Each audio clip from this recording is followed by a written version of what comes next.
தெய்வ திருமகன் தேவர் அவர்கள் தியானத்தில் இருக்கும் போதும் தனிமையில் அமர்ந்திருக்கும் போதும் பழனி ஆண்டவர் கோபுரம் அவர் கண்ணில் பட வேண்டும். அப்படி ஒரு இடத்தை தேர்வு செய்து ஓலை குடிசை கட்டியுள்ளார்கள். அந்த குடிசையில் அமர்ந்துதான் தேவர் தியானம் செய்துள்ளார்.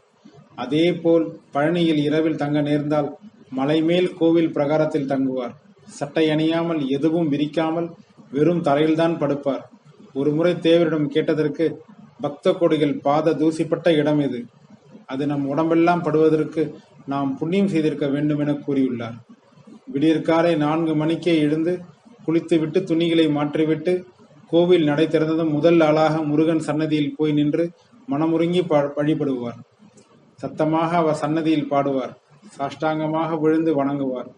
சாரதா தேவியார் குடியிலிருந்து ஸ்ரீ ராமகிருஷ்ணனை பரவசத்துடன் பார்த்ததையும் ஸ்ரீ ராமகிருஷ்ண காளி தேவியிடம் மெய்மறந்து வழிபட்டதையும் எண்ணி பார்த்தால் வாழையடி வாழையென வந்த அந்த திருக்கூட்டத்தின் வழி வந்தவர்தான் தேவர் என்பது தெளிவாக தெரியும் என மெய்மறந்து சின்னப்ப கொண்டர் விவரித்தார்.